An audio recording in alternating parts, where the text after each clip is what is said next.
السلام علیکم ناظرین، میں ہوں آپ کا میزبان محمد تحسین عباسی اور آپ دیکھ رہے ہیں میرا YouTube channel Pakistan time news. ناظرین، 18 دسمبر کو متحدہ قومی موومنٹ بہادرآباد کی جانب سے منعقد کیے جانے والا خواتین کا جلسہ کی ناکامی اور پے در پہ عدالت میں جو مقدمات زیر سماعت ہیں بانی متحدہ الطاف حسین کی پابندی کے خلاف اور ان کے پاسپورٹ اور ان کی شناختی کارڈ کے حوالے سے، ان تمام چیزوں کو دیکھتے ہوئے جتنے بھی الطاف حسین صاحب کے مخالفین ہیں وہ سب ایک پلیٹ فارم پر جمع ہو گئے ہیں۔ ان کا خوف نے تمام مخالفین کو ایک پلیٹ فارم پر جمع کر دیا ہے۔ گزشتہ روز سندھ کے گورنر جناب کامران ٹیسوری صاحب سے قائم خانی صاحب نے بھی ملاقات کی اور مصطفیٰ کمال صاحب بھی اس موقع پر موجود تھے۔ اس کے علاوہ ڈاکٹر فاروق ستار صاحب کی ملاقات اور پھر پے در پہ متحدہ قومی موومنٹ بہادرآباد کے جو لوگوں نے ملاقاتیں کی ہیں، اس سے ایسا محسوس ہوتا ہے کہ جو لوگ بکھرے ہوئے ہیں، جن لوگوں نے 1.5 اینٹ کے ذریعے جو ہے وہ اپنی مہاجر نام پر سیاست کر رہے ہیں، ان کو سب کو ایک جگہ جمع کرنے کا فیصلہ کر لیا ہے۔ تو کامران ٹیسوری صاحب اس کا پورا حق ادا کر رہے ہیں، اپنی پوری گورنری کا، جس نام پر انہیں گورنری ملی ہے اس کو وہ پورا انجوائے بھی کر رہے ہیں اور اپنی ان ذمہ داریوں کو بھی پورا کرنے کی کوشش کر رہے ہیں جس کی وجہ سے انہیں گورنری دی گئی ہے۔ تو تمام جو مہاجر نام پر سیاست کرنے والے لوگ ہیں ان کو ایک پلیٹ فارم پر جمع کیا جا رہا ہے۔ الطاف حسین کا خوف اس قدر طاری ہے ان لوگوں پر کہ سب اپنے تمام اختلافات بلا کر ایک جگہ جمع ہو رہے ہیں، اگرچہ ان لوگوں نے ایک دوسرے کے خلاف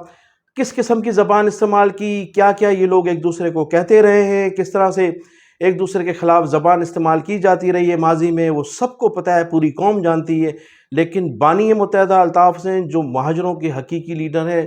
ان کے خوف سے یہ تمام لوگ ایک پلیٹ فارم پر جمع ہو گئے ہیں۔ اب اس کے علاوہ ناظرین، آج سابق میئر کراچی جناب وسیم اختر صاحب نے بھی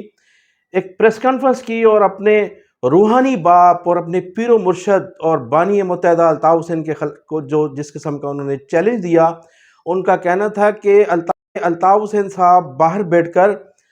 بائیکاٹ کی رٹ لگائے میں، اگر وہ کراچی آ کر بائیکاٹ کا اعلان کریں تو میں ان کو دیکھوں گا۔ اب یہ وہی الطاف حسین ہیں جن کا جھوٹا کھانے میں ان کو بڑا فخر محسوس ہوتا تھا، جن کی قربت حاصل کرنے کے لیے یہ بے چین ہوا کرتے تھے، اور جنہیں اگر الطاف حسین نے کسی کو مسکراتے ہوئے دیکھ لیا تو وہ ان کے لیے بڑا فخر محسوس ہوتا تھا۔ آج یہ اس روحانی باپ کے لیے اس قسم کی چیلنج بھی دے رہے ہیں اور ان کی جو گفتگو انداز بھی ان کا مختلف ہے، اور آج ان کے نام کے ساتھ ان کو الطاف حسین کہا جاتا ہے، کل تک پیر صاحب کہا جاتا تھا، کل تک انہیں اپنا روحانی باپ کہا جاتا تھا۔ یہ وہی لوگ ہیں۔ اچھا، اس کے علاوہ آج جو وسیم اختر صاحب نے ایک تو بانی متحدہ الطاف حسین کو چیلنج بھی کیا ہے، دوسرا نے بہت جو ہے کافی عرصے کے بعد کراچی کے شہریوں کے مسائل یاد آ گئے۔ آج وہ سندھ حکومت سے اپیل کر رہے تھے کہ جناب کراچی کی سڑکیں بھی ٹوٹی ہوئی ہیں، لوگوں کو پانی بھی نہیں مل رہا ہے، لوڈ شیڈنگ بھی ہے، گیس بھی نہیں مل رہا ہے، اور تمام یہ مسائل ہیں کراچی کے، آپ حل نہیں کر رہے ہیں۔ اگرچہ یہ سندھ گورنمنٹ میں بھی ہیں اور وفاقی گورنمنٹ میں بھی ہیں، اپنی ذاتی معاملات تو ان کے ہو رہے ہیں، فائلیں روز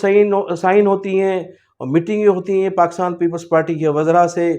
اور کہتے ہیں کہ سب ہم ایک ہیں، اندر سے بھی ایک ہیں، باہر سے بھی ایک ہیں، لیکن جب عوام کے مسائل کی بات آتی ہے تو پھر یہ میڈیا پہ آ کر اپیل کرتے ہیں کہ جناب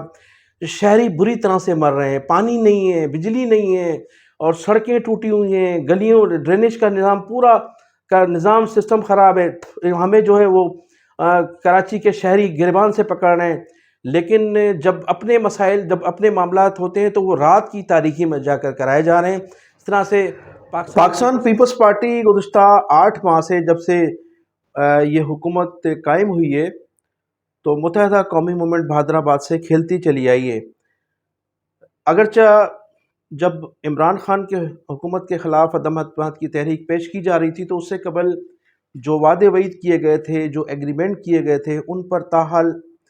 کسی ایک نقطے پر بھی عمل نہیں ہو سکا۔ اگرچہ ان میں سب سے جو بنیادی نکات تھے ان میں تھا کہ جو مسنگ پرسنز ہیں ان کو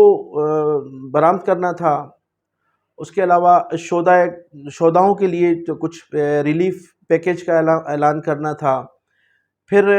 اپنے شہریوں کو نوکریوں کے حوالے سے، اور جو جیل میں ہیں کارکنان، ان کی رہائی کے سلسلے میں، یہ تمام جو بنیادی معاملات تھے وہ یہ تھے۔ اس کے علاوہ کراچی کے شہریوں کو پانی کی سپلائی اور جو شہر کی جو صورتحال ہے گزشتہ 15 سال سے پاکستان پیپلز پارٹی کی حکومت میں جو حشر ہوا ہے کراچی شہر کا، اس کی بحالی کے لیے کچھ اقدامات کرنے تھے، لیکن کسی پر عمل درآمد نہیں ہو سکا۔ اور اب 8 ماہ کے بعد متحدہ قومی موومنٹ کے جو عہدیداران ہیں وہ وزارتوں اور ایڈمنسٹریٹر پر آ کر جو ہے انہوں نے اپنی سیاست کا خاتمہ کر لیا ہے۔ یا تو ان کو وزارتیں چاہیے یا پھر ان کو ایڈمنسٹریٹر، اب 3 ایڈمنسٹریٹر کی جو ہے وہ نوٹیفیکیشن آج جاری ہوئے ہیں۔ اب آج جاری ہوئے ہیں، جبکہ الیکشن کمیشن آف پاکستان جو ہے وہ گزشتہ آئندہ 48 گھنٹوں میں ایک نوٹیفیکیشن کے ذریعے ان کو کینسل کرنے جا رہا ہے، چونکہ جماعت اسلامی اور دیگر تحریک انصاف نے ان پر اعتراضات داخل کر دیے ہیں آج کہ الیکشن اناؤنس ہونے کے بعد ایڈمنسٹریٹر کی تقرری غیر آئینی اور غیر قانونی ہے۔ تو یہ ایڈمنسٹریٹر آئندہ 48 گھنٹے میں ان کا خاتمہ ہو جائے گا، اور وزارتوں کے لیے اب دیکھنا ہے کہ ان کو کتنی وزارتیں دی جاتی ہیں۔ تو یہ تمام جو معاملات تھے، جو مسئلے مسائل تھے، وہ وزارتوں اور ایڈمنسٹریٹر پہ آ کر ختم ہو گئے ہیں۔ اس کے علاوہ ناظرین، آج سندھ کے گورنر نے جو مختلف وفود سے ملاقات کی ہے، اس ملاقات میں انہوں نے اسٹریٹ کرائم کے حوالے سے تشویش کا اظہار کیا ہے، اور انہوں نے گزشتہ روز باقاعدہ تھانوں پر جا کر جس طرح سے ایس ایچ اوز کو ہائی الرٹ کیا ہے، اور آئی جی سندھ کے حوالے سے جو انہوں نے اور چیف منسٹر کے حوالے سے جو ان کے احکام، جس طرح سے انہوں نے ان کے لیے کہا ہے کہ وہ ایماندار ہیں، تو پھر نیچے کے لوگوں کو بھی ایمانداری سے کام کرنا پڑے گا۔ اب بات یہ ہے کہ سوچنے کا جو مقام ہے وہ یہ کہ 109 تھانے ہیں، تقریباً 109 تھانے بتائے جاتے ہیں، ان میں 95 تھانے ایسے ہیں جہاں S H Os, M N As اور ایم پی ایس کی پرچی پر لگائے گئے ہیں۔ کچھ ایسے ایس ایچ اوز بھی ہیں جن کے متعلق میں آپ کو بتاتا چلوں، اور تقریباً جو ایم این اے، ایم پی ایس کی پرچیوں پر یا وزراء کی پرچیوں پر ایس ایچ اوز کی تعیناتی کی گئی ہے، وہ تمام ایس ایچ او ان لوگوں کی جن کی مبینہ طور پر پرچی ہیں، ان کے کچن کا خرچہ برداشت کرتے ہیں۔ اب جو 2-3 لاکھ روپے کچن کا خرچہ برداشت کریں گے ہمارے پولیس افسران، تو وہ پھر امن و امان کی بحالی پر توجہ کیسے ان کی جا سکتی ہے؟ اگر کراچی میں امن و امان کو قائم کرنے کے لیے کوئی اعتراض نہیں ہے، کوئی کسی بھی ذات کے لوگ ہوں، کوئی بھی لوگ ہوں، کوئی بھی زبان بولنے والے لوگ ہوں، لیکن بیرٹ پر تقرری جب تک نہیں ہوگی اس وقت تک کراچی شہر میں امن قائم نہیں ہو سکتا۔ کرمنل لوگوں کو بعض جگہوں پر تو ایسے ایس ایچ اوز تعینات کیے گئے جن کا ریکارڈ اچھا نہیں ہے، جو ماضی میں کرمنل ایکٹیویٹیز میں ملوث ہونے کے بعد ان کو ہٹایا جا چکا تھا، نوکریاں ختم کی جا چکی تھیں، لیکن انہیں دوبارہ سیاسی بنیادوں پر بحال کیا گیا ہے۔ اسی قسم کے جو ایس ایچ اوز ہیں ان کو اہم تھانے دیے گئے ہیں، اور بتایا جاتا ہے کہ 95 ایس ایچ او ایسے ہیں کراچی میں جو ایم این ایز اور ایم پی ایس کی پرچی پر ہیں۔ اب گورنر صاحب بات کرتے ہیں کہ جناب آئی جی صاحب ایماندار ہیں، اور آئی جی صاحب کی ایمانداری اور بے ایمانی پر تو ہم تبصرہ کر ہی نہیں رہے، لیکن آئی جی صاحب کو یہ سوچنا چاہیے کہ کراچی میں امن و امان کی بحالی کے لیے اچھی شہرت کے حامل افسران لگائے جائیں، اور اس پرچی سے ہٹ کر، سفارش سے ہٹ کر ایسے پولیس افسر تعینات کیے جائیں جو کراچی شہر کو میں امن و امان بحال کر سکیں۔ گزشتہ 3-4 ماہ کے دوران 100 سے زائد نوجوان جو ہیں وہ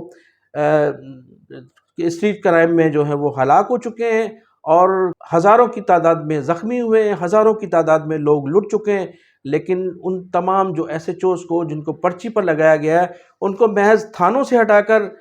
اس تھانے سے ہٹا کر دوسرے تھانے پہ لگا دیا جاتا ہے، لیکن کسی کو سزا نہیں دی جاتی، جس کی وجہ سے اسٹریٹ کرائم میں کمی نہیں آ رہی ہے۔ اب ایک طرف تو یہ کہا جاتا ہے کہ جناب تمام جو ایس ایچ اوز ہیں وہ باہر سے بلائے گئے ہیں، باہر کی پولیس ہے، کراچی میں مقامی پولیس کا بالکل نام نہیں ہے۔ بعض لوگ تو انہیں نیٹو فورسز کا نام دیتے ہیں کہ جناب یہ تو نیٹو فورسز ہیں، لیکن